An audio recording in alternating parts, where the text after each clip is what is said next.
Ila-lockdown down po ang mga kaibigan itong MMDA dahil sa nagpositibo po yung general manager ng kanilang tanggapan na si walang kwentang general manager Jojo Garcia. Ibinasura po ng Korte Suprema yung pong kaso na inihain o isinampa ni dating Senador Juan Ponce Enrile laban po sa isang dating kolumnista.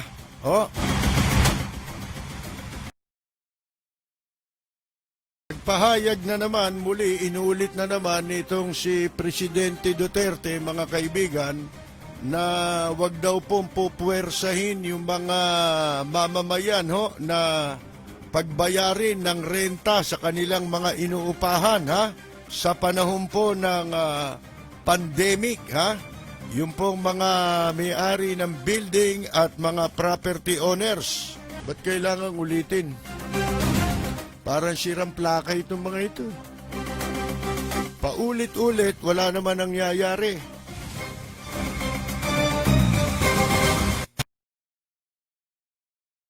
At mamaya po pag-uusapan din natin ito pong tungkol sa sa prangkisa ng ABS-CBN, mga kaibigan, sapagkat meron akong nakitang video kanina, hindi lang natin alam kung kailan po yan, kung kahapon yan, kasi nga hindi na tayo nanonood niyan mga kaibigan dahil sa yaan pong hearing na yan wala ho yan Aksayang konsumo lang yan sa pera ng taong bayan at sa panahon po na kanilang pinag-uukulan ng ika nga ewan natin kung ano po gusto nilang palabasin dyan. Lahat ng kabastusan dyan mo mapapanood Tapos sila pa tama, Ayaw pa raw mabuli, sila yung nambubuli. Bueno, mga kaibigan, pakiano mo nga yung... Ito, tumutunog pa rin kahit na... yung... hindi pa natin na-share doon sa BL. FBS, RAD, ipakishare mo na lang itong ating programa para pagdating ng alas 11, papasok po tayo sa DWBL 1242 sa inyong mga talapihitan. Pero gusto kong ipagpauna na bukas, kasi po ang daming nagpapadala sa atin ng mensahe at humihiling na kung maaari ay iurong natin sa ganap na alas 10 ang ating umpisa sa radyo. Kaya kinausap po natin ang management kanina at pumayag naman po sila na simula po bukas ay mapapakinggan ang ating programa pagsapit po ng alas 10 ng gabi hanggang alas 11. Imbes na katulad ngayong kahapon at ngayong araw ay nagsisimula po ang ating programa na mapakinggan sa Radio DWBL pagsapit po ng alas 11. So simula po bukas alas 10 ng gabi hanggang alas 11 na po ng gabi tayo mapapakinggan. Pero ang ating live streaming ay diretso po yan hanggang alas 12 ng hating gabi.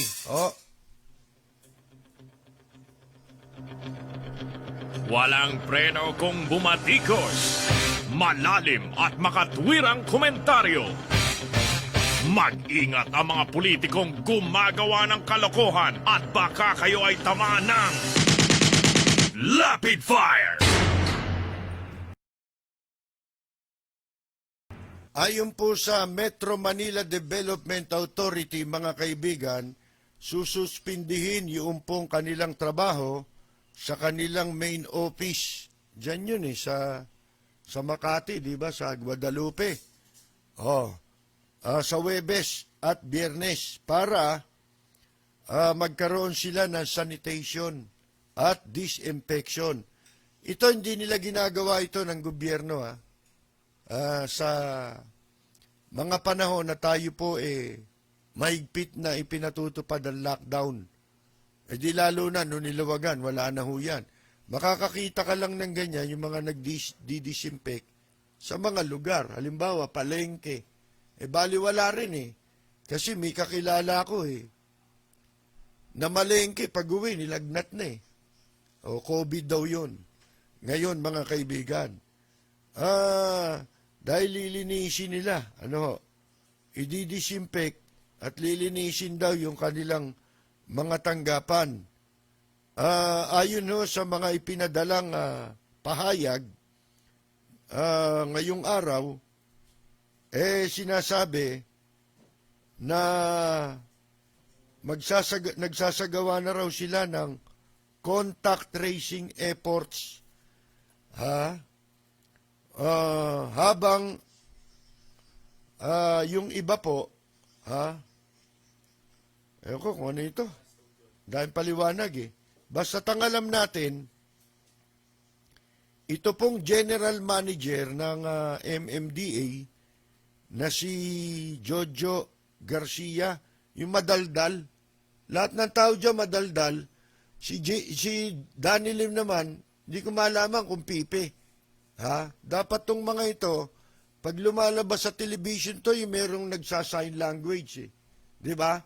Tapos nandun yung mukha ni Danilo Lim, na walang ginagawa dyan sa MMD, kundi pagka kunyari may investigasyon, may proyekto, merong pagkakapirahan, dun lang lumalabas yan Katulad nung nagsagawa ng investigasyon dyan yung mga congressman doon sa hintuan daw ng mga bus, mga kaibigan.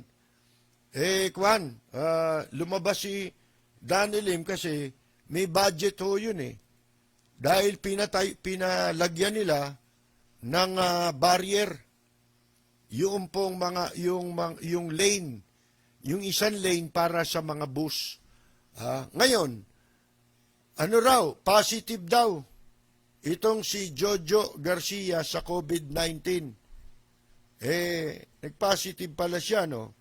Ang masasabi na lang natin, mga kaibigan, sana,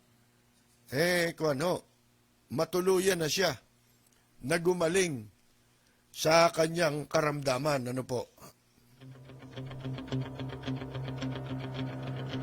Walang preno kung bumatikos.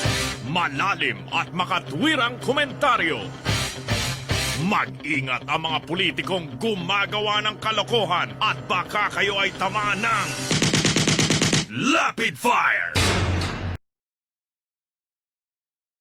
Ayon naman po sa isang division ng Korte Suprema, kanila pong kinatigan yung dismissal ng multi-million peso damage suit na inihain ni dating Senador Juan Ponce Enrile laban sa isang dating kolumnista rin naman. Ayon ho sa balita, mga kaibigan, sinasabi po na itong Supreme Court First Division sa pamamagitan ng isang pahinang notice na nilagdaan ng Division Clerk of Court na si Librada Buena, na sabi po na si Enrile ay nabigong maipakita na ang Court of Appeals ay nagkamali sa kanilang desisyon. Ibig sabihin po, mulat sa poll, nung ihain po ito mag-file ng kaso sa hukuman, inabsuelto ng hukuman, mababang hukuman yung pong journalist at columnist, dati, babae. Pagkatapos, umapila si Senator Juan Ponce Enrile sa Court of Appeals. Pero, kinatigan ng Court of Appeals yung pong desisyon ng mababang hukuman. Mga kaibigan. At pagkatapos na mabasura yung apila ni dating Senador Juan Ponce Enrile sa Court of Appeals, tumakbo naman siya sa Korte Suprema. At eto na nga po, ang Korte Suprema ay naglabas na ng desisyon at ibinabasura yung pong petisyon o apila ni dating Senador Juan Ponce Enrile sapagkat ayon sa korte, the court further resolves to deny the petition for failure of petitioner. Yun.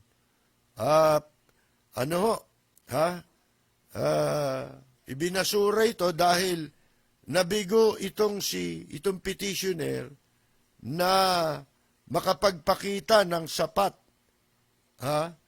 na ebidensya na nagsasabing mali ang desisyon ng Court of Appeals sa pagkakaabsuelto doon sa journalist o kolumnista dati ng Philippine Star. Ang pangalan ho nun ay Yoli Villanueva Ong. Sa kanya pong isinulat sa Philippine Star noong 2013, mga kaibigan, na pinamagatan niya yung kanyang isinulat na like father, like son. Oh, bakit? Masama ba yun? Nasabihin nung journalist na like father, like son. Oh, siguro yung tinutukoy yung anak ni Enrile, parang pagkapareho sila kasi mag-ama sila. Masama ba yun? Ang masama, meron kang anak, hindi mo kamuka. Di ba? Oh, yun ang masama. Pagka naging kamukha ng kapitbahay niyo yung anak mo, o kaya naging kamukha ng kumpare mo, masama yun. Di ba? Pero like father, like son, sabi nga kung ano yung puno, di siyempre yun ang bunga. Alangan naman yung santol mamunga ng mangga. Di ba ho? Mga kaibigan, talagang itong mga politiko katulad nito mga nandyan, yung nagtatanghal ngayon na karnabal sa anong tawag dito? Kongreso, sa Kamara, mga kaibigan. Ayaw na ayaw nila. Yung binabanggit nila, yung mga na-involve sila sa mga controversy, pagkatapos ibinalita, ayaw pala nila yun. Yun ang lumalabas dun sa investigasyon O kaya merong mga nagdidimanda, pero alam ninyo, ang mga mauunlad na bansa, kamukha ng Amerika, bakit ba umunlad dyan? Dahil sa demokrasya. At marami sa kanilang mga leader, mula pa sa simula, mula pa kila George Washington, mga kaibigan, sa panahon din nila, Thomas Jefferson, magkakasama yan mga kaibigan sila po ay naniniwala pare-pareho na ang gobyerno o ang isang bansa mas mainam pa na magkaroon ng malayang pamamahayag kung ikukumpara mo sa gobyerno. Mas mabuti pa kahit walang gobyerno basta merong press, mga kaibigan. Kesa naman gobyerno na walang press. Yun po yun Yun ang paniwala nila. Mga matatalino yan, hindi naman sila ubra dun sa talino ng mga yun, mga kaibigan. Ang sabi ni Enrile, ginawa daw siyang katawa-tawa doon sa, artikulo na yun nitong si Ong, na lumabas noong October 16, 2012 pala. Lumabas yun, October 16, 2012. Ang tagal na. 2020 na tayo. Sipin ninyo, ilang taon? 8 taon. Mabilis din yun, Kasi karaniwan sa mga libel case, inaabot ng bagay, pinakabata dyan, 10 taon. Inaabot siya ng hanggang 15 taon. Ang sabi ni Enrile, doon daw sa artikulo na yun na pinamagatang like father, like son, sinira ang kanyang mabuting reputasyon, integridad, at hinamak ang kanyang mga nagawa bilang isang elected public official. Ayon po dun sa sa kanyang reklamo, sa kanyang demanda. Ang hinihingi po sana doon ni Enrile na damages abot sa 31.5 million. Laki ho, laki nang hinihingi. Kung talagang ang importante sa kanya, yung dangal, yung integridad niya, ba't ka maniningil? Yung tunay na dangal, walang katumbas na halaga yun, mga kaibigan. Sa kanila may halaga pa eh. Ano ibig sabihin nun? Di, namimerwisyo kayo. Diba? Tsaka public official kayo, gaya ng sinabi natin. Marami ng desisyon yan, at yan din ang paniwala ng iba. Katulad sa mga legal luminaries, mga justices, sila rin ang nagsasabi niyan na ang mga public official, yung mga gumagalang rumirespeto sa opinion, sa mga karapatan ng tao na magpahayag, karamihan sa mga gumagalang dyan, hindi ho yan naniniwala sa mga kasong libelo-libelo.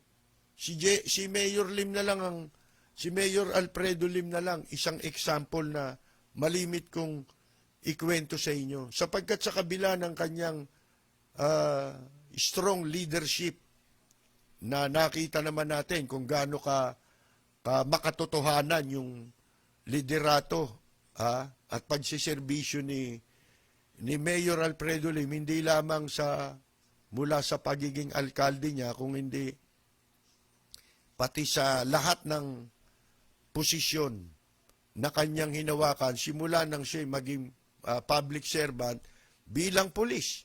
Hindi ba? Kahit nung General si Lim, ang daming nalutas na kaso ni Lim. Yung iba nga, hindi alam ng publiko yung kasi hindi pa kilalang gaano si Lim noon. Pero nung naging general ng pulis si Lim, doon marami ang publiko naging aware sa mga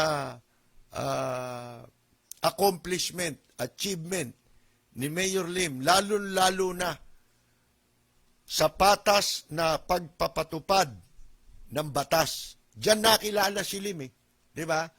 Kaya nga nakilala siya dun sa kanyang sinabi na the law must be applied to all. Otherwise, none at all. Dami pang ang pumuna ro. Mali niya English. Kaya mali ang English, tama naman yung ginawa niya. Di ba? Ang hirap sa atin kumakapo na kasi, yan ang uso ngayon. Na trabaho ng mga troll. Ang pinupula nila, yung kapintasan mo. Pero, yung achievement mo, hindi nila, binabaliwala nila yon, mga kaibigan. So, eto kung talagang yung sinasabi ni Enrile, humihingi siya ng damages na 31.5 million doon sa nagsulat nung artikulo na yon, mga kaibigan. Ang sabi nga ng Pasay City Regional Trial Court, yung unang humawak nitong kasong ito, Branch 118, na nagbasura sa kaso ni Enrile o reklamo ni Enrile, ang sabi the court finds it improper to award moral and exemplary damages as well as attorney's fees in favor of plaintiff JPE. Nakita ninyo?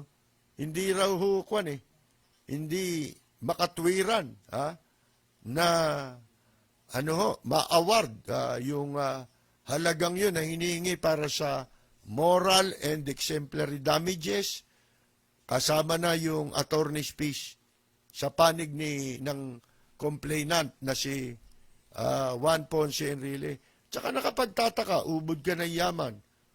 Sabi ko nga di ba, mahalaga naman talaga sa tao yung yung dangal mo, yung, lalo na kung mabuti talaga reputasyon mo. Eh sa kasaysayan ni Enrile, merong mabuti, meron din masama. Di ba? O, kaya hindi ka, ang mga public official kasi ngayon, tingnan nyo yung sa kongreso lang, yung ginagawang circus, yung kalokohang kunya-kunyari ang investigasyon,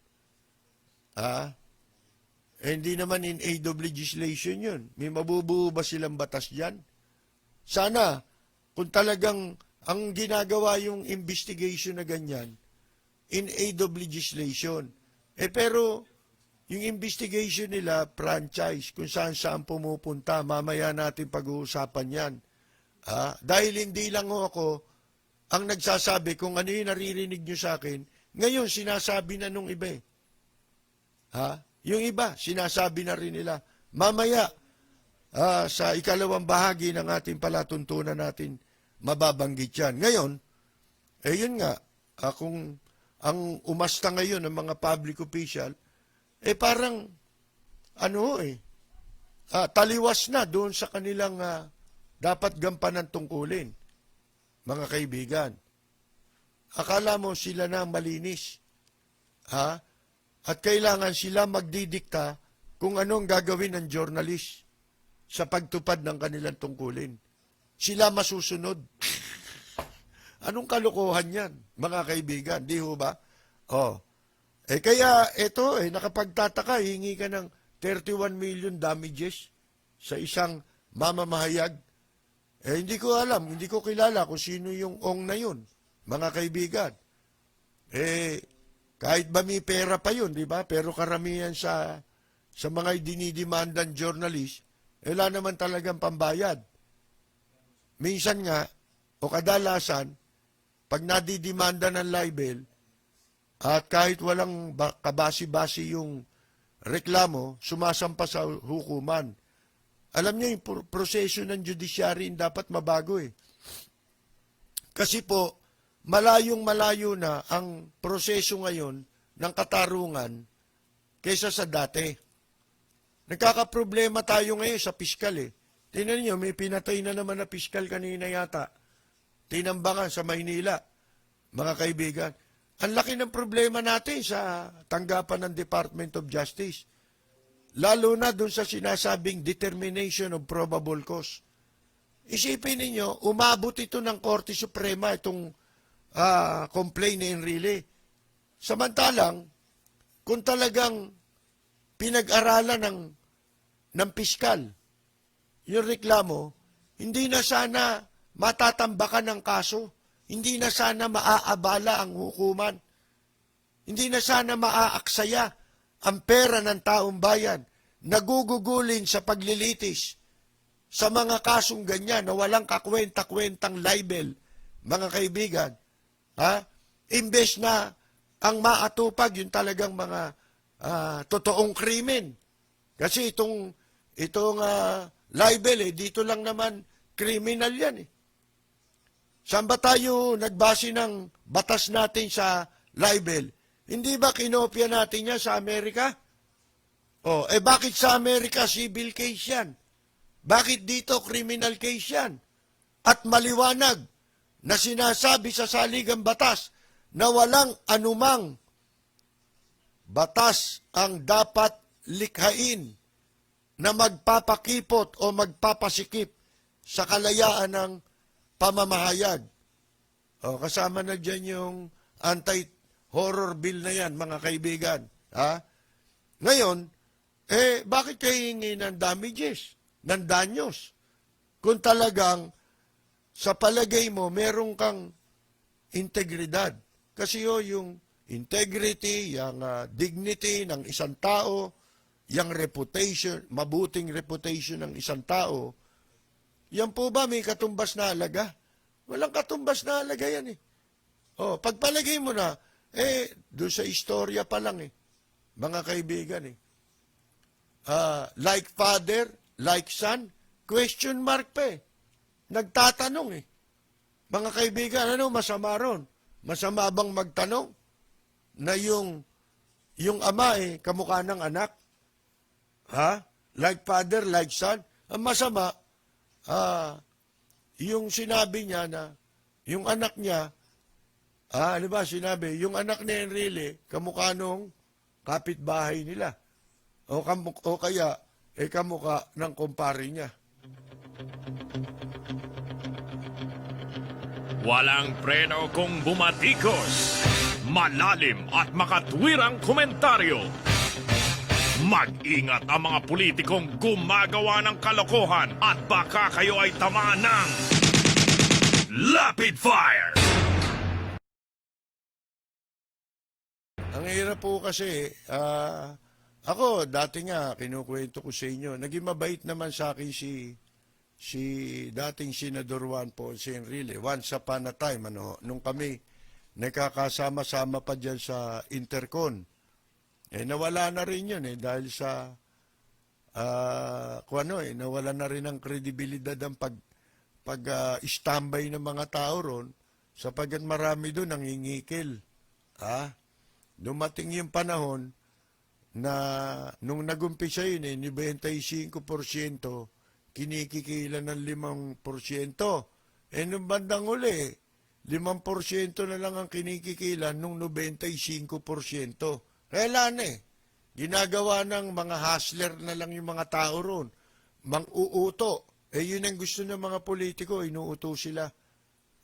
Binobola sila. Gusto, pinasusunod dun sa gusto nila. Yan ang gusto mangyari ngayon ng mga nasa pamahalaan. Kasi, ang malayang pamamahayag, nagiging sagabal sa pagsasamantala nila mga kaibigan. Kaya, gusto nila ipagbawal na yan kung tutuusin ninyo Yang malayang pamamahayag. Ayaw na nila niyan. Sapagkat, na-discover na, hindi ba? Kung paano ginagahasa yung pondo ng bayan. Ngayon, pagka nakakita ng irregularidad ang tao, ngayon na lang, dyan sa pandemic, ang laki ng inutang, nasan yung pera? Yun ang tanong mo. Di ba? Nangutang, lumubog tayo sa utang, ibinaon tayo sa utang. Napakalaki ng inutang na hindi maipaliwanag kung saan dinala yung pera. Bakit? Yun lang ba pera? Ang dami pang pera ng gobyerno na nangutang ka pero may pera pa gobyerno. Yun na nangyayari. At ito pa, pagka daw, kaya ang suspecha ngayon dito, lumalaki itong bilang ng tumataas yung bilang ng apektado ng COVID. Yung mga nagpo-positibo sa COVID. Hindi nga natin malaman dahil sinasabi ng eksperto, hindi na eksperto, wag na natin tawaging expert. Si Dr. Tony Liachon, tawagin na lang nating authority. Kasi, kasama siya doon sa grupo nila ng administrasyon Inilagay siya ron Itinalaga siya bilang advisor. Siya may alam, siya ang doktor. Ang mahirap nga, yung mga doktor, pinamumunuan ng general. Sakit itong pinag-uusapan. Gera, laban sa sakit. Hindi gera, laban sa inchik. Para pamunuan ng mga general. Bakit hindi kayo doon pumwesto sa mga pwesto na may kinalaman para makipaggera sa inchik? Kasi invaded na tayo ng inchik Hindi ba, mga kaibigan? Anong klase yan? Pinabayaan ninyo na manganib ang seguridad ng Pilipinas? Pinasok tayo ng inchik. Ang mga communication sa facilities nila nasa tabi na ng kampo ng militar. At nakakapasok dito, mga armado, hindi mo alam kung ano ang pakay nila. Pero, pag pinag-aralan mo, malinaw Ang pakay nila ay malupig ang bansang Pilipinas ng China. Lupigin tayo ng China. May ginawa ba dyan ng military? Bakit kayo dito sa COVID ipinaglalalagay? Wala bang may lakas na loob na general? Sana kung sa law enforcement halimbawa, IATF, o doon kayo sa bahagi ng law enforcement sa pagpapatupad lang ng batas. Hindi yung kayo nagpapasunod, pati sa doktor. Ano sabi ni Tony Liuachon? Di ba sabi, Kwan, binabaliwala yung pong wala silang sense of urgency. Binabaliwala yung kahalagahan ng panganib na idudulot nito sa bansa. At ibinulgar niya na sinusuppress ang mga information. Di totoo. Sino paniniwalaan mo? Di siyempre si Tony Liuachon sapagkat yung sinasabi niya ang tumutugma sa mga nagaganap na pangyayari. Ngayon, lalo ngayon. Tumaas na ang bilang. Yan yung sinasabi niya Mga kaibigan, ngayon, bakit under sila ng militar? Di ba? Si Galvez. Ano ba si Galvez? Tapos inappoint din yung si Mato. Ano gagawin yan? Doktor ba yan? Baka hindi yan albularyo Mabuti sana kung albularyo yan Paniwalaan pa natin dahil sa alternative medicine Mga kaibigan wala Anong background yan? Sipin mo, diyan kayo magre-report. Ang gumaling, 40,000. O sipin ninyo, mga kaibigan, dito, bakit? May bayad lahat Paano magpapatest yung mga tao? May bayad lahat. Sabi nga ni Ramon Ang, yung may-ari ng, yung presidente ng San Miguel Corporation, na nagbukas din ng kanilang testing center, pero ganun pa man, mahal pa rin 2,500 daw ang bayad sa testing. Mantakin ninyo yun. Sa isang mahirap na tao, saan kukuha ng pambayad doon? At kung may pambayad man, mga kaibigan, uunahin pa ba niya yung magpa-testing? Kesa sa pangangailangan ng pamilya niya? Bigay niya na lang sa pamilya niya, siya naman, magpalaboy-laboy na lang. Di ba? Yung pera. Bakit? Hindi pinoprovide ng gobyerno. Siya napunta pera. Yun ang tanong Ano pinagkagastahan ng gobyerno? Nang wala namang ginawa. Tapos itong ang alam, magyabang, puro magyabang. Wala, gusto nila, purihin pa sila ng taong bayan nang wala silang nagagawa. Sipin ninyong kalokohan yan, mga kaibigan. Ayaw nila makarinig ng mga tao na nagsasabi ng katotohanan. Lalo na yung mga nananawagan na hindi sila natutulungan ng gobyerno. Mga kaibigan, nananawagan tulungan sila kung paano sila makakabalik sa kanilang trabaho. Lahat na lang pananakot ang ginagawa rito. Pagka dumami yung bilang ng may sakit, ang sasabihin, kasalanan ninyo. Bakit magiging kasalanan? Kayo nagpapatupad ng kung kailan luluwagan, kung kailan hihigpitan. Mga kaibigan, sila ano ba yan? Sila ang sila ang nagpapatupad niyan. Pag niluwagan nila, dadami. Di ba sabi natin, huwag nyo na luwagan. Ituloy-tuloy nyo na. Gusto nga namin hanggang, hanggang 2022. Lubusin nyo na. Total, yan ang gusto nyo Ako, gusto ko yan Bakit? Unang-una, tahimik. Nakita nyo ba, may krimen ba? Pagka medyo mahigpit? Wala di syempre, gusto ko. Gusto ko hanggang 2022. Hanggang matapos na term nyo. Di ba? Ang problema lang, hindi naman nila matutulungan. Ang mga mamamayan, mga kaibigan, hindi nila matutulungan habang pinaiiral nila ang paghihigpit. Sila na rin na nagsasabi na kailangan buksan yung mga negosyo, mga kaibigan. Sila na rin ang nagsasabi niyan eh. Pagkat para bumalik yung ekonomiya, useless din eh. Kung nakikita ng tao na tumataas ang bilang, pinipigilan lang nilang ilabas yung katotohanan dahil magkakabukuhan talaga.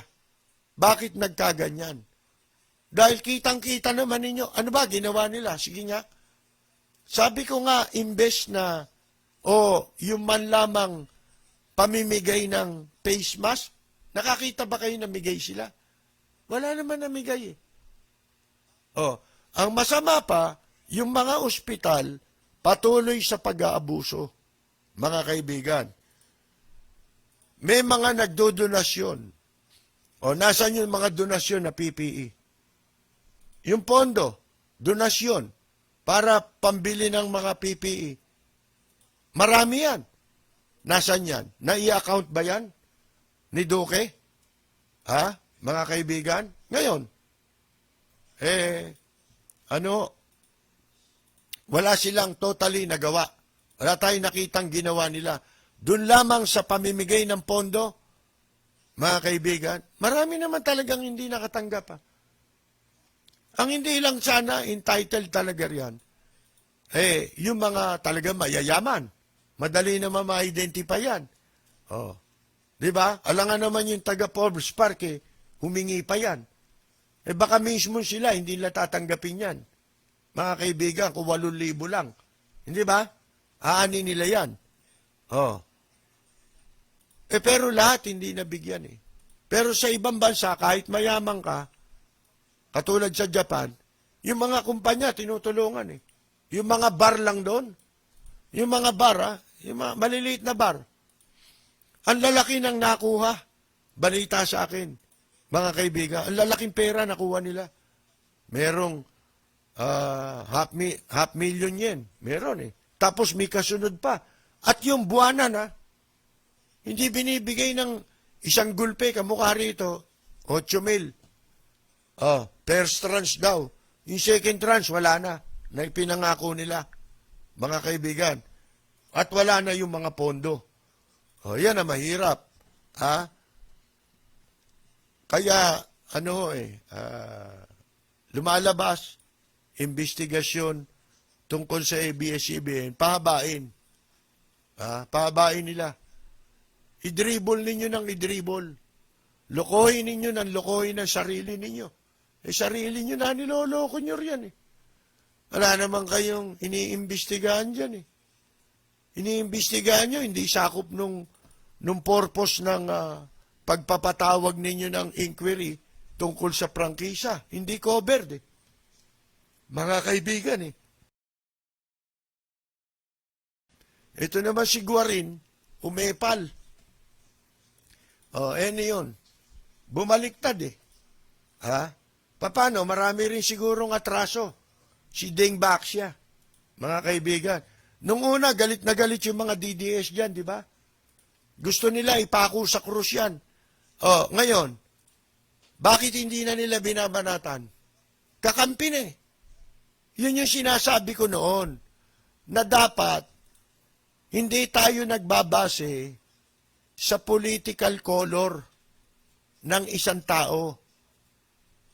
Lalo na yung mga nasa gobyerno, politiko man o public official man, mga kaibigan, ang dapat, ang pinagbabasihan ng publiko lagi at ng mga appointing powers, halimbawa ang publiko sa pagboto, ang appointing powers sa pagtatalaga ng mga opisyal sa gobyerno, ano ang talagang basihan? Ang talagang basihan, track record. Diyan hindi ka magkakamali ng pagpili. Halimbawa, isang opisyal ng gobyerno, magnanakaw. May kaso, pag nanakaw, pandarambong. Kumandidato. Iboboto mo ba yon? Pag binoto mo, ang ibig sabihin lang, tumanggap ka ng pera. O kaya, gago ka talaga. Yun ang ibig sabihin nun. Tapos magrereklamo ka pag nakaupo na. Saan ba sila dapat hinahatulan? Dapat sa kanilang track record. Kaya yung kahit na nung ako bulag pa na naniniwala kay Presidente Duterte at hindi pa ako natatauhan, kamukha nga ng sinabi ni Sharon Cuneta, hindi pa nagpapasalamat siya, nauntog siya. Inuntog niyo ako eh. Bakit? Unang maninira sa'yo, yung mga DDS eh. Sipin ninyo yan. 2009 pa. Duterte, kung sino ba si Duterte sa Maynila? Kilala ba yan sa Maynila? Wala. Bakit ko nalaman yung Duterte? Nagpunta ako ng Davao. Nakita ko ang peace and order. Okay naman. Okay. Pero hindi ko siya ganap na kilala. Sabi ko, ganito ang quality na dapat nagpapatakbo sa bansa. Yung pala, hindi. Nabigo na naman ako eh. Mga kaibigan eh. Nung ako, hindi pa nauuntog. Ano sinasabi natin? Kahit na ako, nung mga panahong maka-Duterte pa, mga kaibigan, lalo na nung naupo na sila, ano lagi nating ipinapayo? Tigilan na ninyo. Sabi natin, ikaw, Mr. President, wag mong papansinin ang mga batikos laban sa iyo. Sapagkat ganyan talaga sa politika. Walang administrasyon, hindi pwedeng administrasyon, walang oposisyon. Hindi pwede yun. Lalo na sa isang demokrasyang bansa. Huwag mong papansinin yan sapagkat merong mga babatiko sa iyo na ang gusto lang yan, madistract ka doon sa gusto mong ipatupad ng mga programa. Akala ko may programa. Wala pala eh. Programa pala sa harassment, meron itong mga ito eh. Mga kaibigan, yung pala baliktad. Tayo pala ang dinidistract nila dahil wala silang gagawin. Pagkatapos, tayo ang dinidistract sa pambubuli. Yung publiko ang dinidistract. Ano sabi natin nun? Tigil nyo na yan, yung mga dilawan-dilawan. Kasalanan ba ng tao kung maging kasama siya doon? Kung tutuusin mo, dilawan si Presidente Duterte, di ba? Hindi ba dilawan dati yan? Dilawan yan. Mga kaibigan, ultimo nanay niya, dilawan eh. Tsaka siya. Katunayan, noong 2010 election, sinoy-noy ang kinampanya niya. Kaya, hindi dapat yung kasi, yung partido na tinatawag nilang dilawan, hindi naman yun na maglilingkod sa tao eh. Hindi naman yun na magsisirbisyo, kundi yung taong iboboto mo. Walang kinalaman yung partido. Mga kaibigan. So, sabi ko nga noon, ano sabi natin? Yung tungkol kay De Lima. Ito, halimbawa, ginamit ko example. Halimbawa, di ba, ang dami naman nakaupo, ang dami naman nilang ina-appoint, dilawan din. Kamukha ni Presidente Duterte na dating dilawan. Nanalo lang sa PDP laban, di na siya dilawan. Noong si Kako, yan si De Lima, nakakulong. Kung halimbawa, bibigyan ko kayo ng isang senaryo. Halimbawa, si De Lima, nagpahayag na ng kanyang suporta kay Presidente Duterte. Ibig ba sabihin, hindi na siya dilawan? Mga kaibigan, tatanggapin nyo ba yon? Na wala na siyang kasalanan. Ibig sabihin, pagka sumama sa inyo, wala nang kasalanan. Makasalanan ng tao pagka hindi naniniwala sa inyo. Ganun ba yon? Katulad dito, si Garin, mga kaibigan, ano tawag mo dyan? Hindi ba dinidikdik nyo yan araw-araw sa social media? Idinidiin ninyo sa Deng Baxia sapagkat siya ang health secretary nung nakaraang administrasyon? Bakit ngayon di nyo dikdikin? Bakit ngayon nagsasalita laban sa ABS-CBN? Sana kung yung sinasabi niya may kabuluhan Walang kabuluhan Bakit? Yung sinasabi niya, personal na hinanakit eh. Umiimbento pa eh. Tungkol daw sa Dengbaksya. Bakit? Yung ABS-CBN lang ba naglabas-labas sa Dengbaksya? Lahat naman ng media. Katunayan, pinagtatanggol pa kita eh. Itong programa ko sa radyo. Pinagtatanggol ko pa yan eh. Yun nga yung sinasabi ko, ano kinalaman ng Dilawan dyan? Di ba? Oh, usigin nyo siya sa kanyang ginawang kasalanan. Kung may kasalanan siya, eh dapat may kasalanan yung obyal. Yung obyal, kasama rin nila yon, in-appoint dito, di ba? Unang na-appoint sa Department of Health yun. Oh, pero yun, naging kasama nila, ayaw nilang tawagin Dilawan. Oh, ngayon, tatawagin nyo pa ba Dilawan? Yan si Janet Garin? Walang preno kung bumatikos. Malalim at makatwirang komentaryo. Mag-ingat ang mga politikong gumagawa ng kalokohan at baka kayo ay tamaan ng Lapid Fire!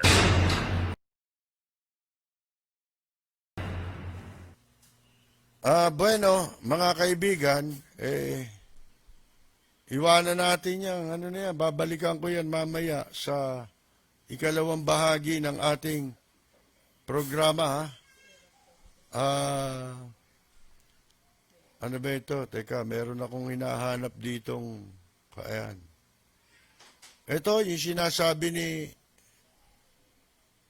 mamaya na yan. Andali po lamang, ha? Itong investigasyon sa ABS-CBN. Nakita ko yung video kung paano mambasto si... Hindi ayaw nila sabihin bastos yun, pero bastos yun. Unethical, very unethical. Yung itinatanghal na attitude nitong si Bonjing, si Boying Remulla. Kasi parang Bonjing din eh. Oh, nagrereklamo pagka nabubuli siya. Ba't kayo nagla-live streaming? Pwede mag-comment dun eh. Ano gusto niyo mag-comment doon? Puro ayon sa inyo. Yung ayaw sa inyo bully. Oh, yung hindi kumbinsido sa pinaggagawa ninyo tatawagin ninyong bully, ha? Bullying. Oh, mga kaibigan, hindi ba tayo nawawala? Oh, ngayon, eto, napanood ko, ang pangit tignan, ano? Sana kung may itsura si Bonjing si Boying, mga kaibigan Oh, ito naman si Marcoleta, mga kaibigan, pinunay yung news at saka coverage ng ABS-CBN. Ba't pakikialaman mo yung coverage? Kayo ba employer? Ha? Ano pakialam ninyo? Ano gusto nyo? Diktahan nyo yung, ito patutupad nyo Sama babasa yun. Saang media merong ganon? Yung bang government station, nadiktahan ninyo? Ha? Nadiktahan nyo ba yun? Sinasabi ninyo ito meron daw utang ang ABS-CBN sa BIR.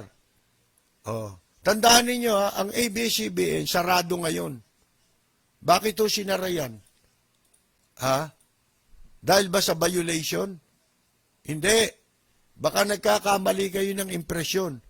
Wala pa sila nakikitang violation. Kaya nakasara at ipinasara nila ang ABS-CBN dahil nag-expire yung prangkisa. At wala naman, mga kaibigan, na ibang istasyon na ganyan ang ginawa.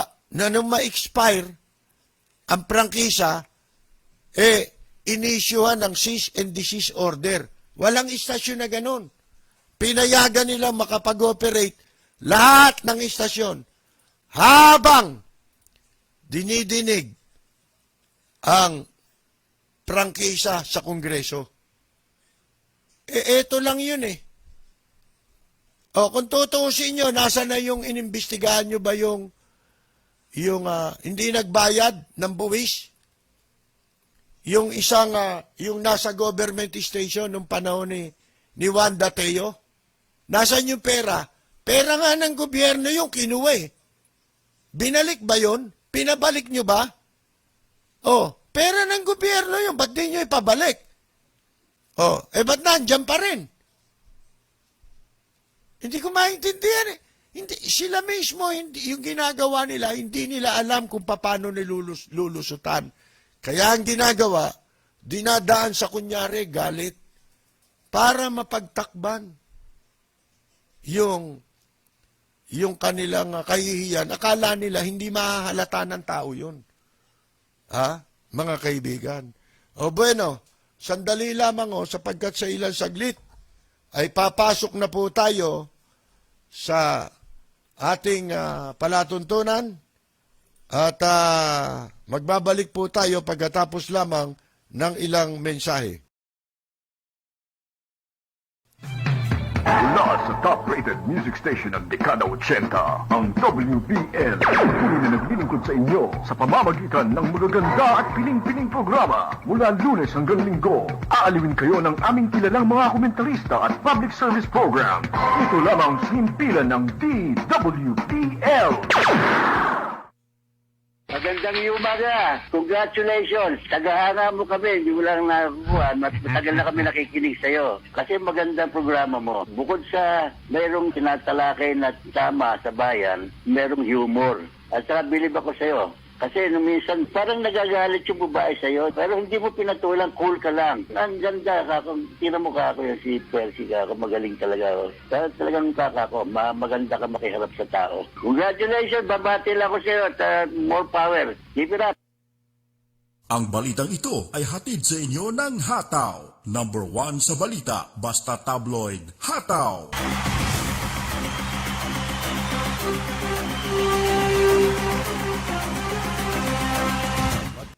Bueno, mga kaibigan, yung investigasyon ng ABS-CBN,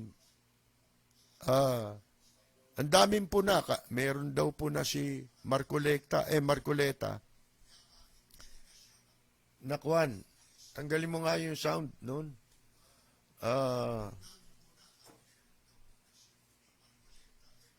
News coverage ng ABS-CBN, pinuna.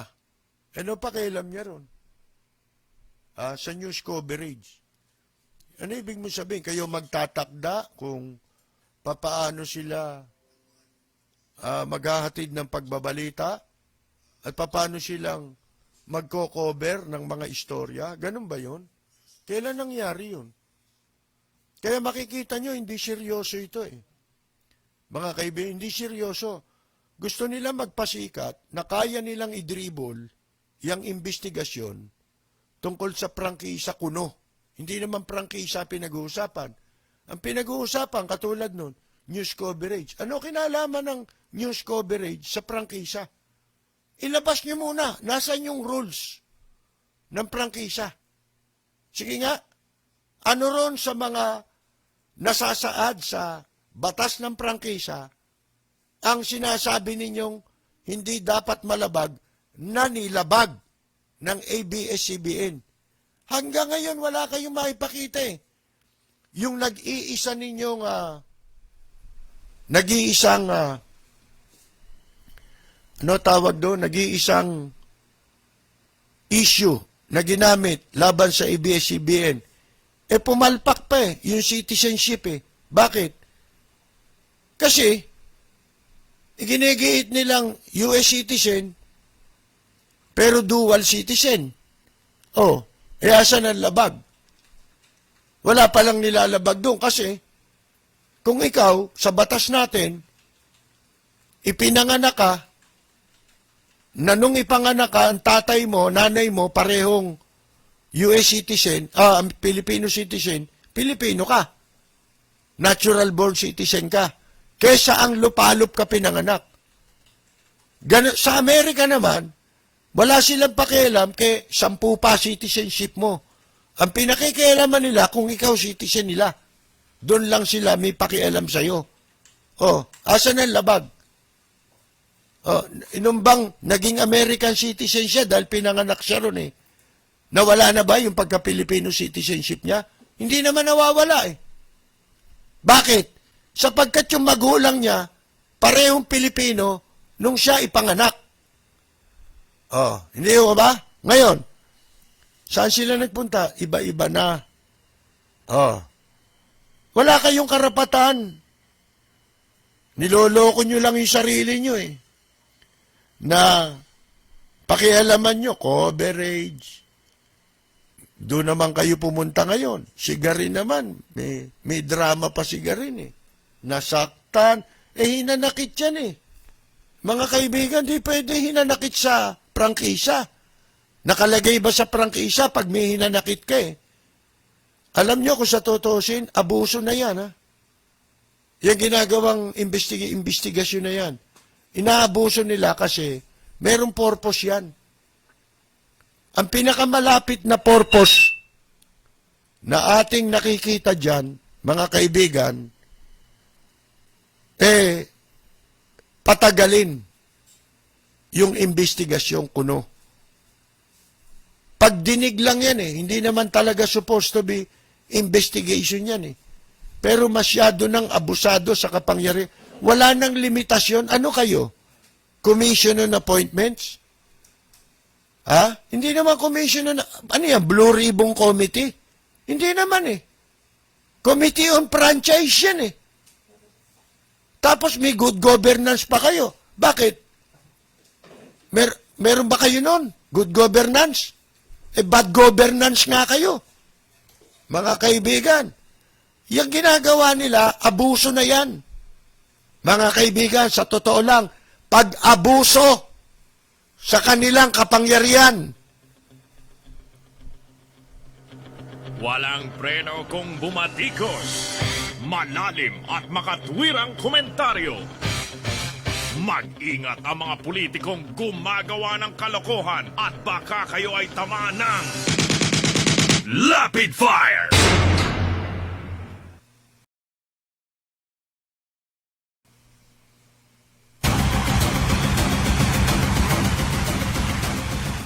Oh, eto pa, pinakikialaman din nila, mga kaibigan, yung pong programming. Ano pakialam nyo ron? Kayo ba, direktor?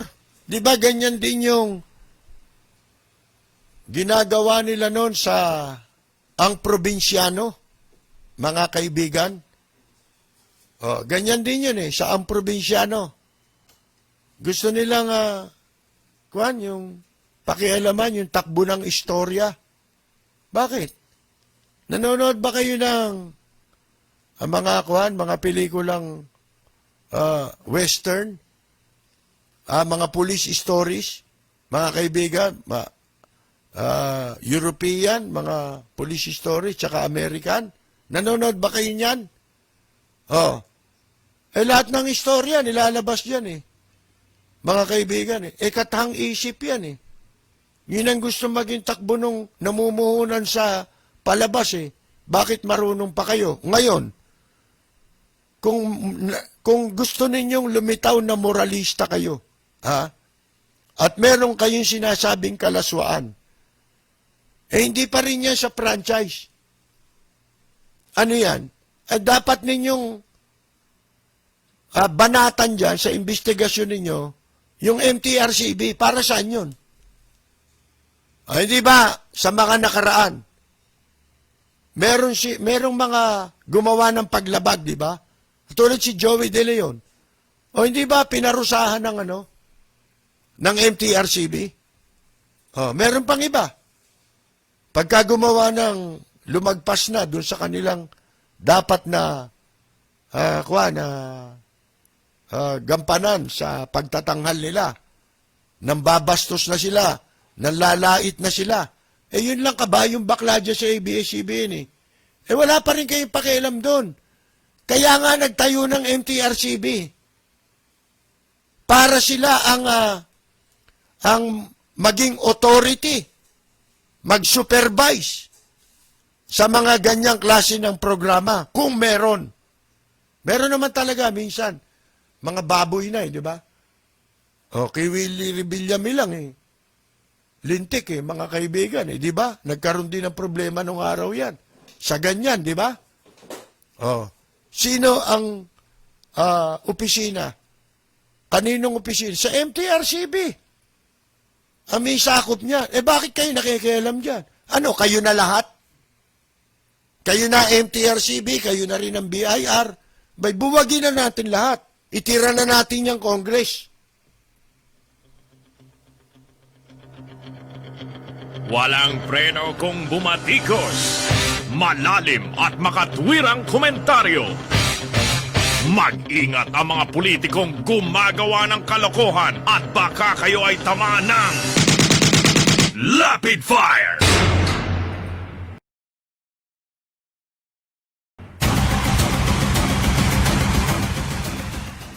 Isa pa sa pinakikialaman nila, mga kaibigan, yun daw, pakikialam daw sa eleksyon. Talagang mga ano ito no? Pakikialam daw sa eleksyon. Ako, sa matagal na panahon, sinasabi ko na kung ano ang dapat na maging, hindi naman nila binabago yung election laws. Mga kaibigan, may batas yan eh. Doon sila mag-amyenda. Kung meron nakita nila masama na nagagawa ang mga himpilan ng radyo, telebisyon, nakikialam sa eleksyon, talaga makikialam sa eleksyon yan. Anong klaseng pakikialam? Ang bawal ba? May bawal ba nun? Anong klaseng pakikialam? Nasa batas. Sige nga. Ako nga nagpo-propose sa programa ko nagsasuggest sa programa ko ng mga possible na amendments sa legislation pertaining sa election code, mga kaibigan. Napapanahon na magkaroon ng revision yan. Pakikialam sa eleksyon. Nasabi nyo, ang unang-una ninyong dapat na banatan dyan, yung survey. Yan ang talagang walang dapat na maging papel sa eleksyon. Ang sabi nga natin, dapat ipagbawal yung survey. Ano ang dapat gawin? Kung hindi, halimbawa, yung isang himpilan, merong pinopromote na kandidato, gusto nila yun Ano magagawa mo? Gusto nila yun. Ang masama, kung i-deprive nila ang ibang kandidato na mabigyan ng equal opportunity sa kanilang himpilan. Meron niyang ipinatutupad na, COMELEC na mga batas yung COMELEC hour. Dapat may equal time ang lahat ng kandidato. Hindi naman nasusunod yun kung talagang batas ang intensyon ninyo, dahil yan ang trabaho ninyo, dapat mag-revise kayo ng batas. Liwanagin ninyo, katulad ng sinasabi natin. Halimbawa, tuwing eleksyon, lahat yan, bigyan nyo ng, kung halimbawa, sa isang araw, meron 2 oras para sa mga kandidato. Lahat yun, bigyan nyo ng opportunity. Dapat nga, walang bayad kahit 30 seconder. Lalo na yung mga kandidatong maliliit. Ang daming depekto sa eleksyon natin. Magtataka nga kayo, dyan sa COMELEC, kung ano-anong batas ang naipapatupad. Malimit natin sinasabi, yung nuisance candidate. Saan batas mo makikita yun? Sa konstitusyon, 3 lang ang requirement. Yun nga yung sinasabi ni Miriam Santiago. Bakit pagka politiko ka, 3 lang ang requirement sa'yo? Pwede ka maging senador, pwede ka pa maging presidente. Lahat pwede. Pag politiko ka. Pero pag mag-a-apply ka ng trabaho, ang dami requirement sa'yo. Yun nga yung sinasabi natin eh. Yun nga ang Republic Act 6713, hindi alam ng mga kumakandidato eh. Hindi kabisado. Kung kabisado man, binabaliwala na, ini-ignore na. Bakit? Maabsuelto naman sila, kurap din ang ombudsman eh. At saka Sandigan Bayan eh. Hindi ho ba, mga kaibigan? Ang dami ninyong dapat na baguhin. Ang totoong dapat na ang hindi dapat nakikialam sa eleksyon, yan survey. Dapat ipagbawal yung survey sa eleksyon. Pagsapit ng election period, kung 1 taon, bago ang susunod na eleksyon, dapat bawal ang paglalabas ng survey. Nakita ko na sindikato niyan eh. Magkakasabwat yan, survey, COMELEC, media. Yung malalaking media to. Hindi lang naman istasyon ng ABS-CBN eh.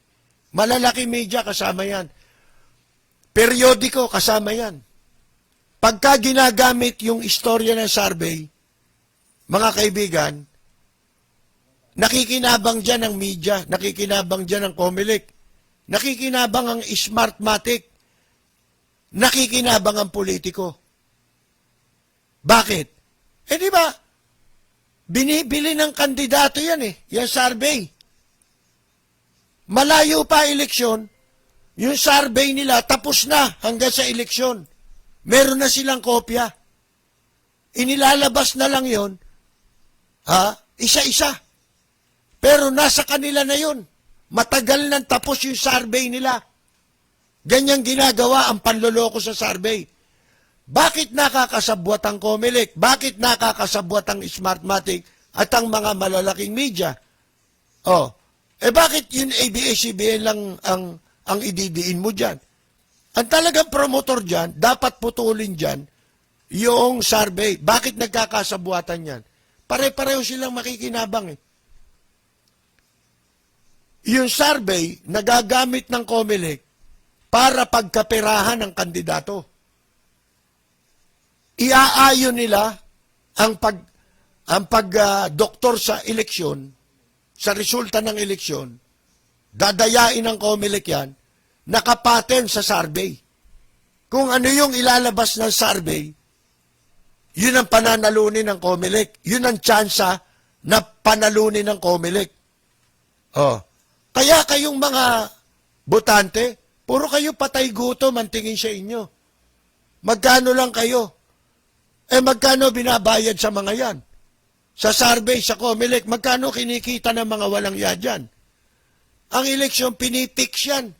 Ngayon, mga kaibigan, maliwanag yan. Yung mga nagpapasurvey na yan, ang purpose niyan, maging pattern ng resulta sa eleksyon. Yun ang susundin para maging kapani-paniwala ang resulta ng eleksyon. Walang preno kung bumatikos. Malalim at makatwirang komentaryo.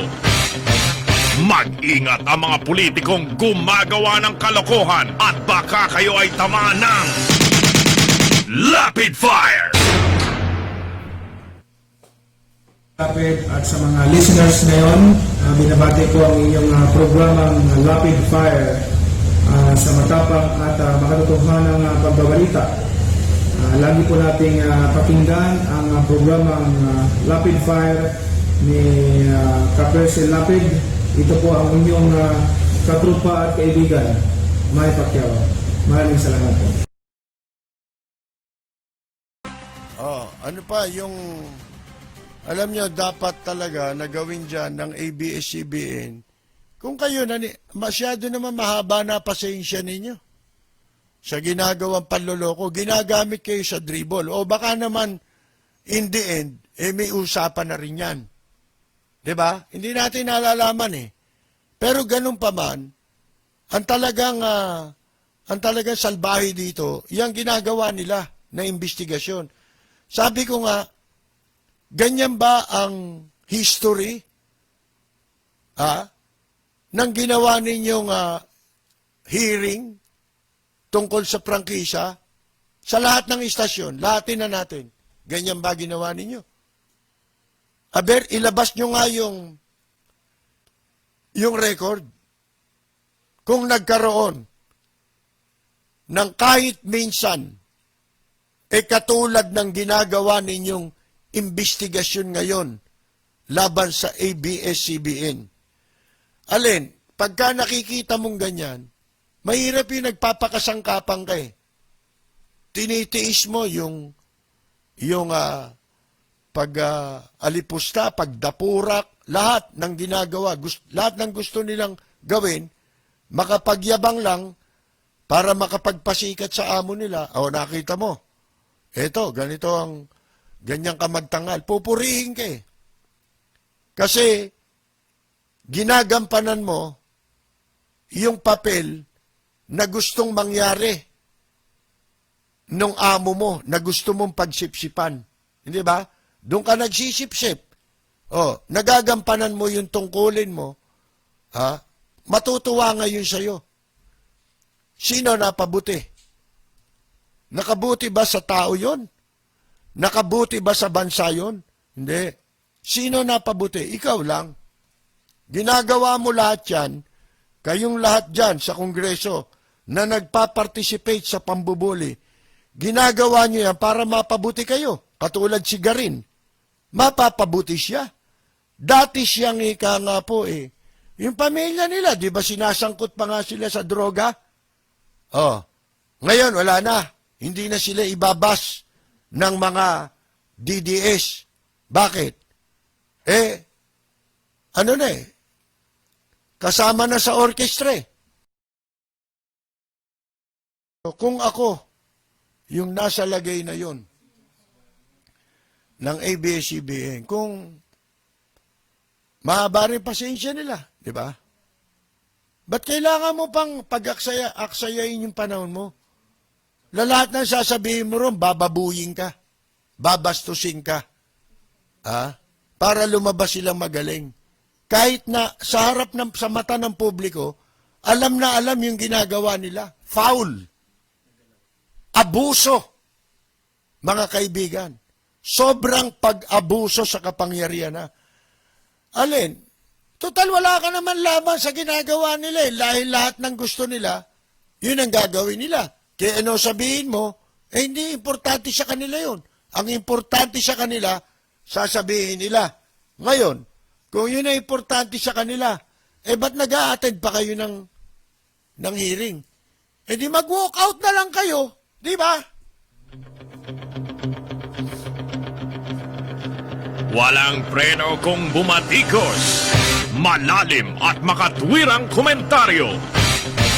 Mag-ingat ang mga politikong gumagawa ng kalokohan at baka kayo ay tamaan ng Rapid Fire! Ngayon, ano sabi nung, akala mo kasi ubod ng lilinis eh, mga moralista, akala mo may mga moralidad eh, mga kaibigan eh. Hindi naman sa alam naman natin ang trabaho ninyo. Wala naman kayong trabaho eh. Sabi ko nga sa inyo, sino ba kayong mga congressman, mga senador, karamihan sa inyo? Hindi, katulad si Lacson, kahit masama ang record, may pinagumpisahan. Di ba? Kahit masama lahat ang record niya, may pinagumpisahan. Kumandidato. Yung iba dyan, ano track record nyo? Sabihin nyo nga, yun ang problema nating mamamayan eh. Hindi natin sila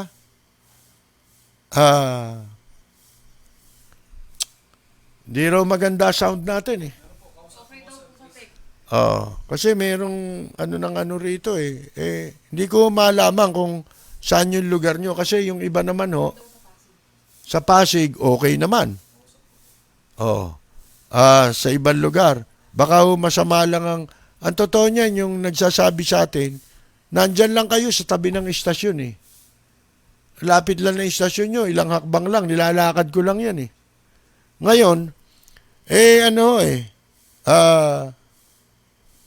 asan ba ako?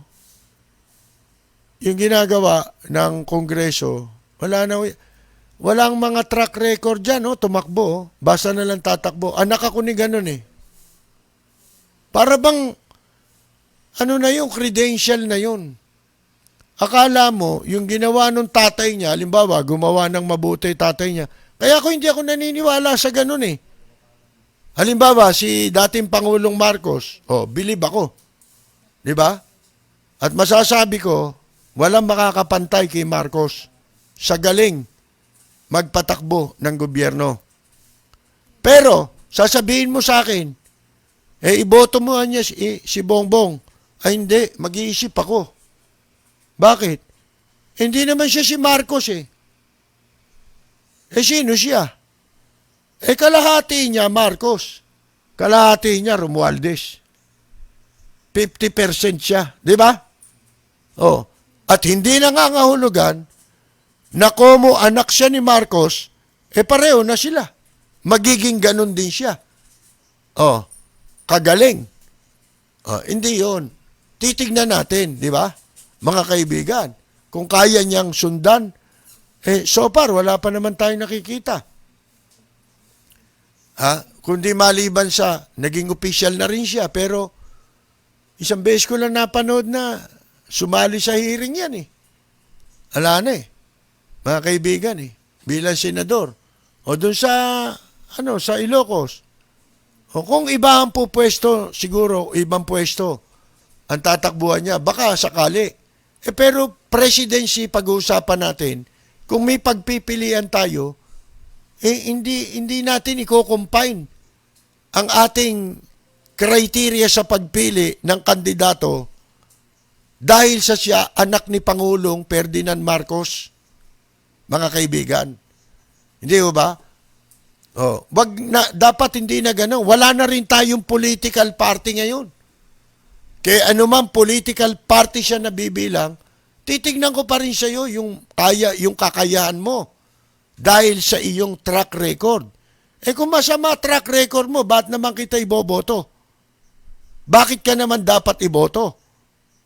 Halimbawa, tumatakbo ka ngayon na presidente, nung dati kang vice mayor, magnanakaw ka, may kaso ka. Naging mayor ka, pagkatapos tatakbo kang presidente, bate ka muna. Titignan ko rin tong iba.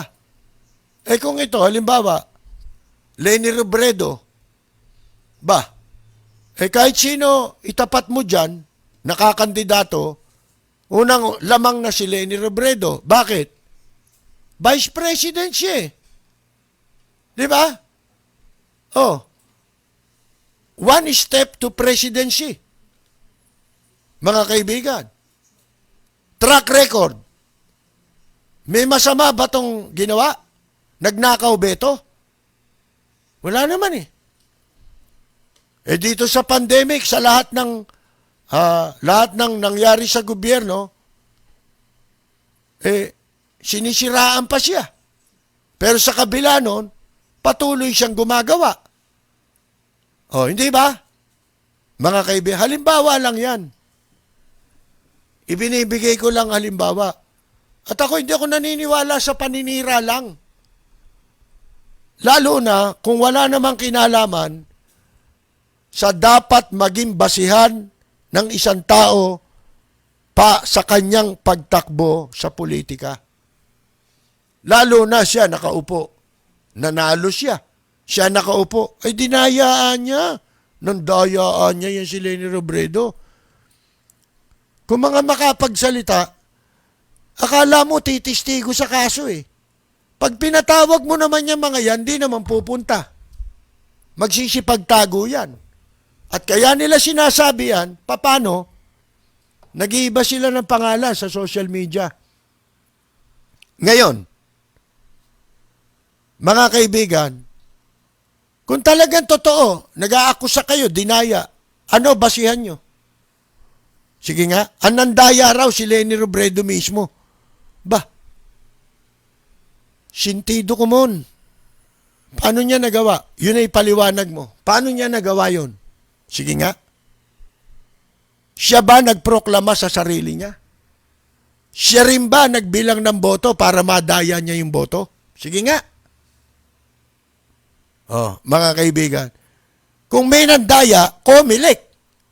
O, dilusubin niyo yung COMELEC, tapos sunugin ninyo yung opisina kung talagang ang paniwala ninyo ay masama ang pandaraya sa eleksyon. Eh, sinasabi nyo lang yan pagka hindi nyo kursunada. Pero pag pabor sa inyo yung tao, kahit mandaya pa yon, wala kayong sasabihin.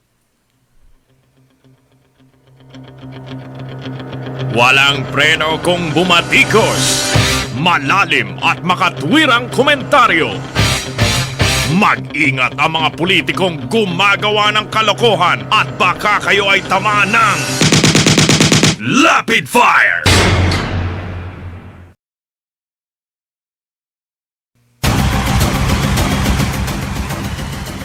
Oh, mga kaibigan, no? Ang sabi nga nito Marichu Lambino, attorney ito eh. Sabi niya, hindi dapat dinidiktahan ang media sa pagbabalita. Tama naman yun eh. Yun lang ang gusto nilang mangyari. Pero, saan nyo napulot yun? Yung kayo magdidikta. Ba't di nyo dikta? Eto na lang Nagtataka ako eh. Bakit pa kayo nagme-maintain ng government station? Wala naman palang silbi yung government station. Nagyayabang pa yung PCO. Pinaganda namin yan. Galing ng malakas ang impilan. Saan malakas? Pag inuhook up? Kung hindi pa iuhook up ng ibang istasyon, hindi pa sila mapapanood eh.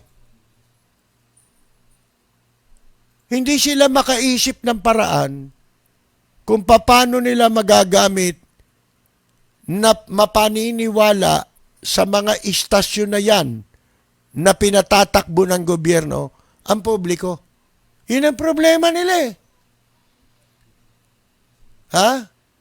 Kaya kung matino kang media man, sabihin sa'yo, bibigyan ka ng programa do sa government station, sa inyo na lang yan. Saksak nyo sa baga nyo. Bakit? Sino manonood sa akin dyan? Sino makikinig sa akin dyan? Wala nang ang credibility. Ito naman iba, sa sobrang pagsisip-sip, gusto nila, mouthpiece din sila ng gobyerno kahit commercial station sila. Mga kaibigan. Gusto nila ipakita, sip-sip sila at para silang mouthpiece ng gobyerno. Mga kaibigan. Ba't ba kayo may prangkisa? Diba? Ganyan lang pala gagawin ninyo. Ang nakalimutan itong mga taong ito, sa sobrang pagkalasing sa kapangyarihan, sobrang pagkasakim, pagkasabik, sobrang tululaway sa kapangyarihan, ano ang ginagawa nila? Mga kaibigan, parang ibig nila sabihin, ang purpose lang ng media, para magsilbi sa interes lang ng isa. Hindi pwede maging dalawa o maging marami. Hindi naman ganyan nilikhaan ang inimbento ang radyo, ang media. Hindi naman ganyan inimbento eh. Inimbento yan para mag-serve sa purpose ng lahat. Ngayon, kung meron kayong mga sinasabi na hindi naman kasama sa batas ng prangkisa, ang tanging magagawa ninyo, baguhin ninyo yung batas ng prangkisa. Isama nyo lahat doon ng tinututulan ninyo. Halimbawa, hindi pwedeng ganun magumawa ng malaswang palabas. Ewan ko kung magagawa nyo yung batas na yun. Ilagay nyo lahat doon, incorporate nyo lahat doon sa batas. Na lahat yung sinasabi ninyo, ilagay na sa prangkisa, sa batas ng prangkisa. Para walang masasabi tao. Pagkatapos ayaw nyo mapupuna. Wala naman talaga sa tono yung sinasabi nyo eh. Kumakanta kayo, iba lyrics nung kanta. Pwede ba yun? Sino lalabas na gago? Ito namang si Senator Nancy Binay na lang, ha? Ano sabi niya? Sabi ko sa inyo, ang pinaka-sensible ngayon, ang pinaka-meron lamang nagagawa kahit papano, nag-iisa sa Senado, ito si Senator Nancy Binay. Nasabi ko nga sa inyo, nung una, inalipustayan. Sipin ninyo, maitim daw, ha? Mukha raw, katulong. Lintik ang mga pintas, di ba?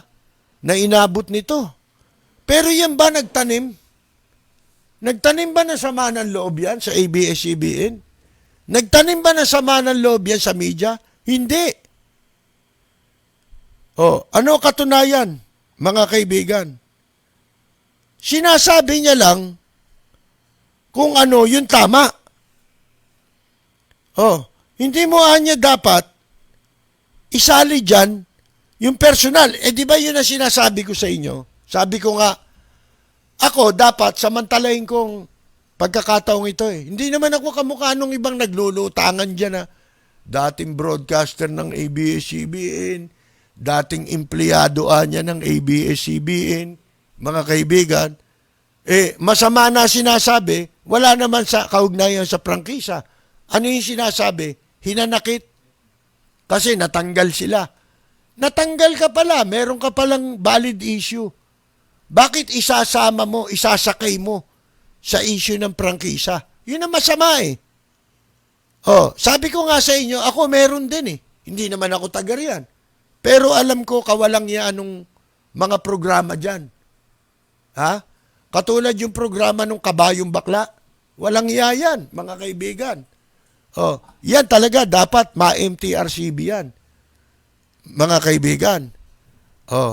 Bukod sa malaswa hambog pa, lahat ng pangit na pag-uugali, nasa kanya eh.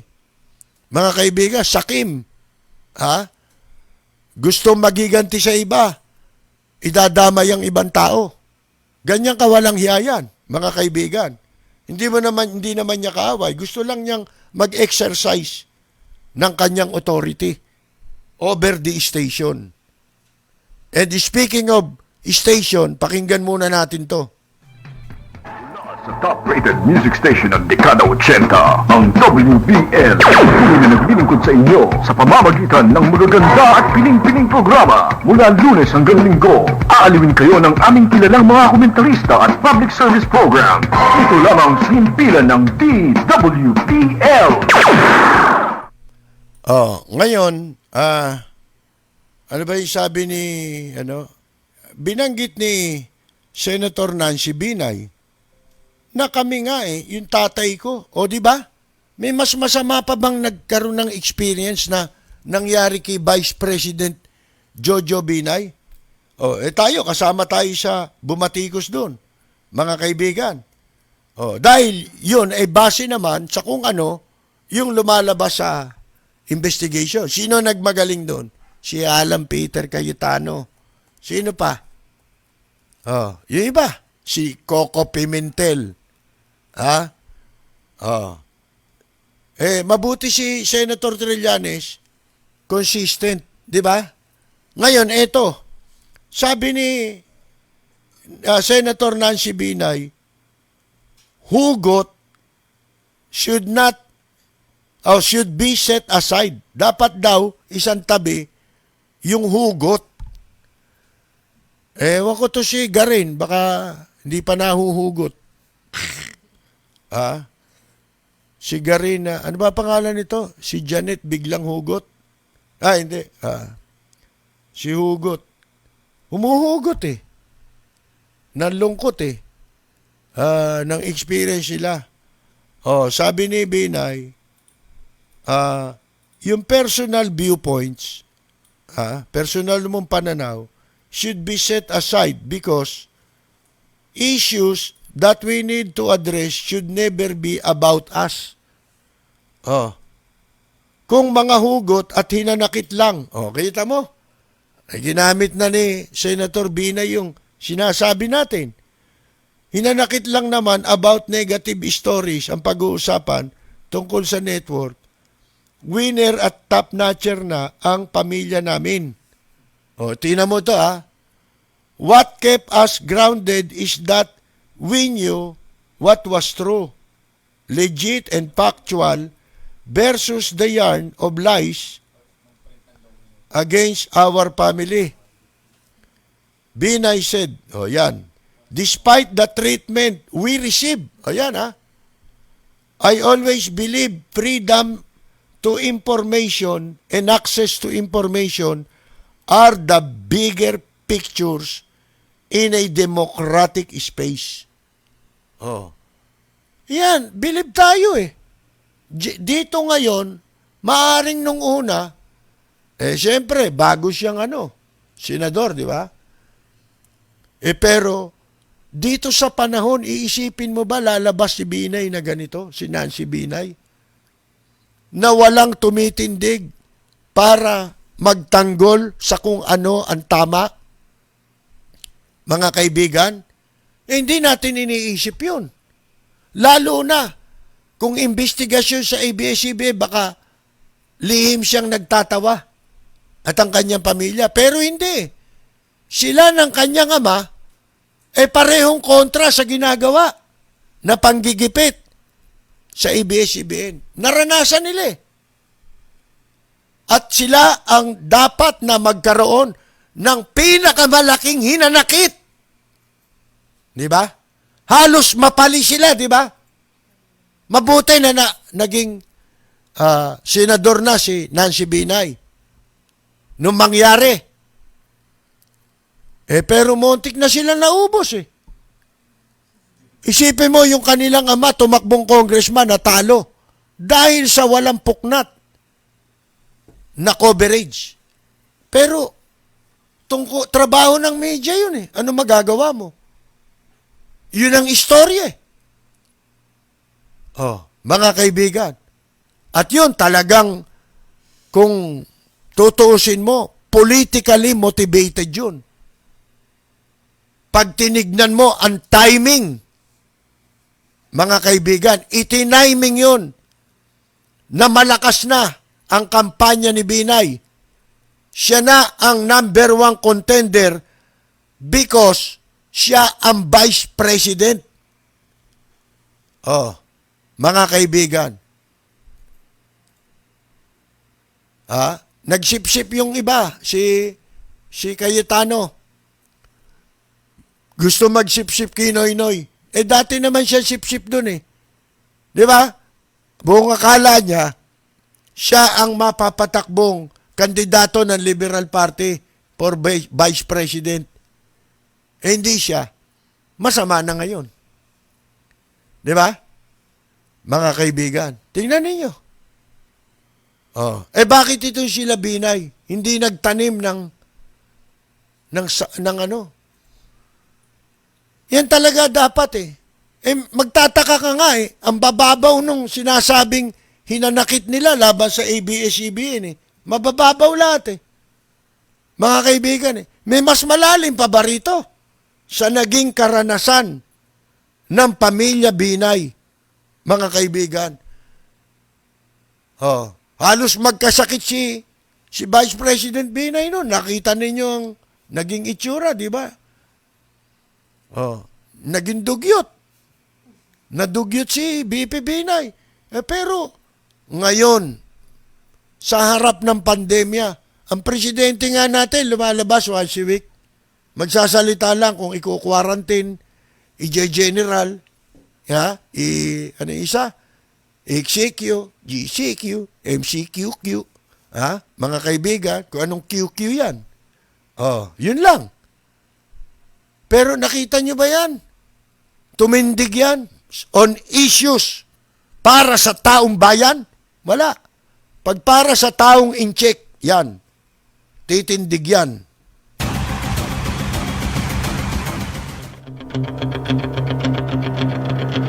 Walang preno kung bumatikos. Malalim at makatwirang komentaryo. Mag-ingat ang mga politikong gumagawa ng kalokohan at baka kayo ay tamaan ng Lapid Fire! Dito po si Nonoy Zuniga, nag-iimbita sa inyo na sumubaybay at makinig lagi sa Lapid Fire. Ito ang programang mapanuri, may tapang at napapanahong komentaryo. Dito tayo sa Lapid Fire. Ito pa ho sabi ni Senator Nancy Binay. Ako, mahanga lang dito sa tao, mga kaibigan. But whether you're in media or politics, what's important is to transcend beyond personal biases and take to your heart your commitment and responsibility to people and country. Tama siya. Di ba? Trabaho nyo yan eh. May trabaho kayo sa taong bayan. Di kayo pwedeng tinatakot ninyo yung taong bayan. Hindi pwede yan. We have to set aside, sabi niya, personal viewpoints because issues that we need to address should never be about us. It should always be for the greater good of every Filipino. Oh, kita ninyo. Bagay, yung kapatid niya, yung mayor, isa sa pinakamagaling na mayor yan. Ngayon. Sa Makati, wala ka rin mababalita nagrereklamo. At least sila, kahit pumalpak ang gobyerno sa ayuda, ang Makati kaya nila. Dahil effective ang kanilang leadership. Kumpara mo sa iba. Yan ang mga magagaling ngayon. Vico Soto, Abby Binay. Yan naman makikita mong nangungunang pero hindi sila mayabang. Di ba? Hindi ko ano-ano pinangangako lang. Sa salita, papatayuan niya ako ng ganon. Tsaka mo na sabihin yan pag nakatayo na. Tsaka sabihin mo yan pagka hindi ninyo ibinebenta yung tinatambakan na namang may tinatambakan na naman dagat dyan sa Pasay at Maynila. Atat na sila magkapera dyan. Mga kaibigan. Sabi we have to set us sinabi niya nauna rito sinabi ni Binay na hindi patas ang trato ng ABS-CBN noon sa kanyang pamilya, sa kanilang coverage. Pero sa kabila nito, sabi daw ni Senator Nancy Binay, kung siya ay boboto siyang pabor para sa renewal ng prangkisa. It's not about me, sabi niya. At dinagdag niya na ang freedom of information and access to information are more important. Mas mahalaga yun eh. Diba? Sinasabi ko nga sa inyo, kung may inanakit ka, huwag mong gamitin yung mikropono. Huwag mong gamitin kung ano yung media mo, medium mo, dyaryo. Huwag mong gamitin yan. Kung personal. Nasa profesyon ka ng isang media dahil yung mikropono, sabi ko nga, yung radyo, itinayo yan para hindi sa personal mong purpose. Itinayo yan para ipagsilbi sa lahat. Hindi ka mamimili. Ngayon, kung gusto ninyo, ayaw ninyo na nakakapamili talaga sila. Talaga naman nangyayari yan. Pero, wala pa rin kayo pakialam. Di ba? Wala silang nalalabag na batas eh. Gumawa kayo ng batas para maiwasan lahat yung sinasabi nyo. Pero kung ginagamit nyo yan para matakban ang lahat ng kapalpakan, ang lahat ng pagkukulang, ang mga hindi maipaliwanag na pondo na hindi makita ng taong bayan, hindi naramdaman ng taong bayan. Sabi nga ni Ramon Ang, Nagpatayo sila ng kanilang sariling testing center. Magkano bayad? 2,500. Sa pangkaraniwang ospital, pinakamababa, 5,000. Maabot ng 10,000, 7,000, may 5,000. Paano anyang makakapagpa-testing ang tao? Diba? Kung mahirap ka lang. Meron pa ngang malungkot na balita, di ba? Yung isang jeepney driver na naglakad mula Caloocan City hanggang sa East Avenue. Sa opisina yata ito ng LTO, LTFRB, na para makakuha ng ipinangakong ayuda. Pagdating niya ron, hindi siya nakakuha ng ayuda, hindi siya kasali, disqualified daw siya. Sipin nyo, nilakad niya yun. Namatay na nung isang araw, yung tao. Matanda na. Sipin ninyo, bago namatay ang tao, wala man lang na itulong ang gobyerno sa kanya. Mga kaibigan, kung paano ang dinadanas ng mga kababayan nating OFW sa ibang bansa, wala man lang na itulong ang gobyerno. Namamatay. Kapag wala nang makain, ay nagpapakuha ng dugo. Pararatangan pa na naglalasingan lang daw yon. Ginagamit lang daw ang pinagbentahan ng dugo sa pagbili ng alak. Gayong bawal ang alak sa Middle East, sa Saudi Arabia. Specifically, mga kaibigan. At noon, ang balita, kaya may mga Pilipinong nakakabili ng alak. Ang nagpapasok ng alak, yung mga membro ng ating konsulada, ng foreign mission, ng embassy at saka ng consulate. Yung mga kasama yung mga polo. Sapagkat ang kanilang status ay diplomatic. Sila lang ang nakapagpapasok ng alak. At sila nagbubuyo sa mga Pilipino na maglasing para makinabang sila. Hindi bali mahuli ng pulis. Mga kaibigan, nung araw nagpapasugal pa yung mga hayop na yan. Nagdala pa ng mga mandaraya sa sugal. Idinayo nila ron. Tinulungan nila makapunta ron para linlangin ang mga OFW para ibuyo sa pagsusugal. Tapos lolokohin nung sila rin ang nagpapunta sa mga hustler sa sugal. Lahat ng kahayupang ginagawa sa foreign mission, lahat yan. Gaano karami nagugutom? Patay! Kung hindi pa nagalit ang hari ng Saudi Arabia, malalaman ba natin na 300 mahigit na kababayan natin ang patay doon?